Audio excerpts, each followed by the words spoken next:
Salut à tous les amis, dans la dernière vidéo, on a vu comment les réactions de condamnés à la prison peuvent être choquantes, où l'on voit des réactions hors du commun et je vous invite fortement à voir la vidéo si ce n'est pas déjà fait. Tu vois les retombées? Ah, c'est compliqué, hein, la vie, hein?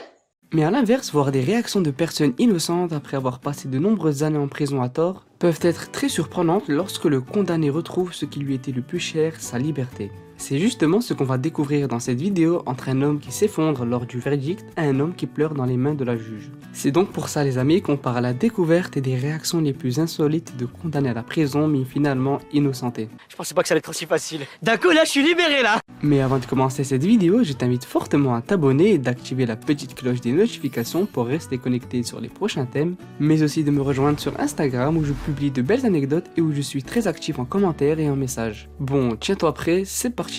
Numéro 1.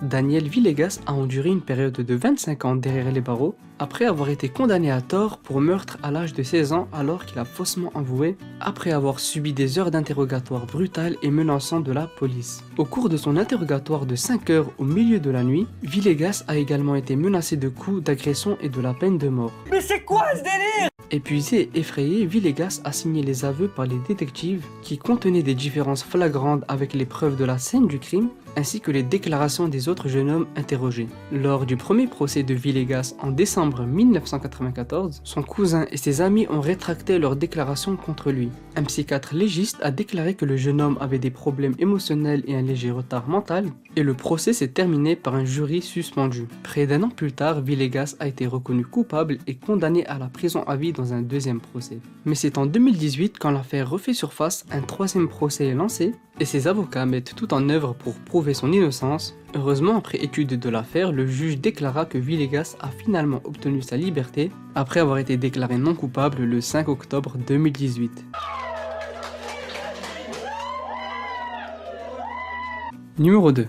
Âgé de 16 ans à peine, David McCallum a été arrêté avec un autre adolescent, Willie Stuckey, après l'enlèvement et le meurtre d'un jeune de 20 ans le 20 octobre 1985. Le corps de la victime avait été découvert le lendemain par des enfants sur un terrain vague. En garde à vue, les deux amis s'accusent mutuellement de l'assassinat. Les enquêteurs ferment les yeux sur les différences qui apparaissent. L'un évoque 3 coups de feu et l'autre qu'un seul. Aucune preuve matérielle ne viendra dans le dossier.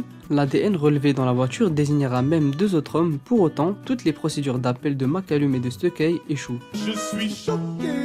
Le district attorney, qui fut le défenseur de Nafissatou Diallo dans l'affaire DSK, a instauré une unité spéciale, la CRU, chargée du réexamen des condamnations, à la tête de laquelle se trouve un professeur de droit d'Harvard. C'est son équipe qui, au terme de 10 mois d'enquête, a exonéré McCallum et Stuckey. Finalement, ils seront innocentés après 29 ans de détention, sur décision d'un juge de Brooklyn.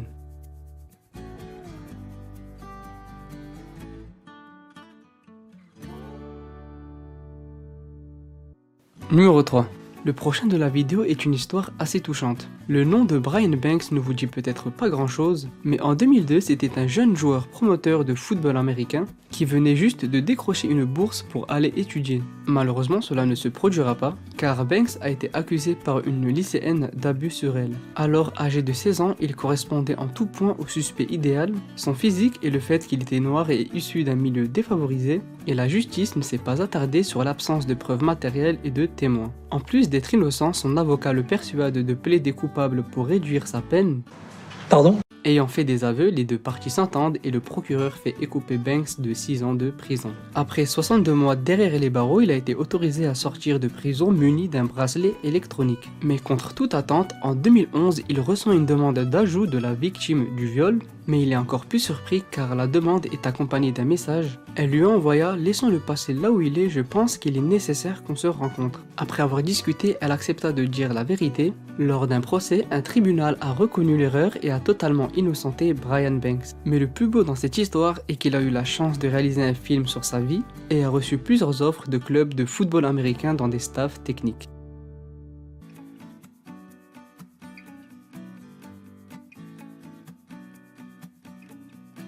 Numéro 4. Kwame Ajamu a passé 27 ans en prison pour un meurtre qu'il n'avait pas commis. Le cambriolage d'un magasin de la banlieue de Cleveland tourne mal et un vendeur est tué. 3 jeunes gens sont arrêtés, Kwame Ajamu qui s'appelait alors Bridgman, ainsi que son frère Willie et leur ami Ricky Jackson.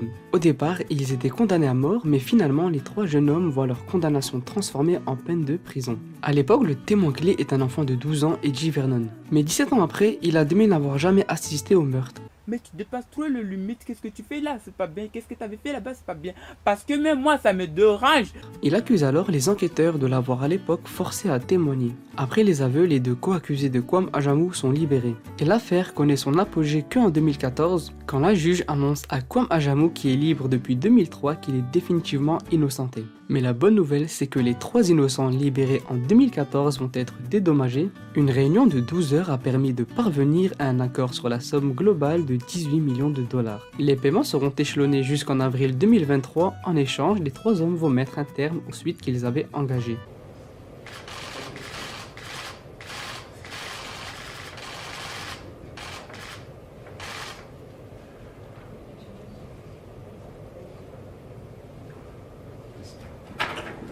Numéro 5.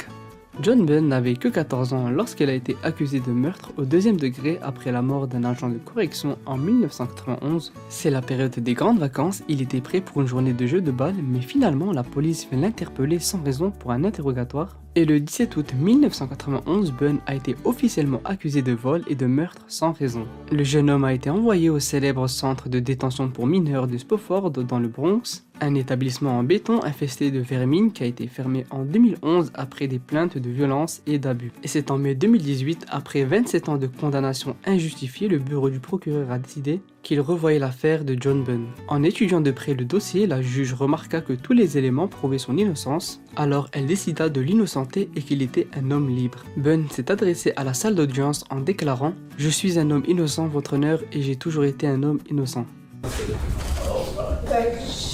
I want to say thank you, Your Honor, because it's been 27 years I've been fighting for my life.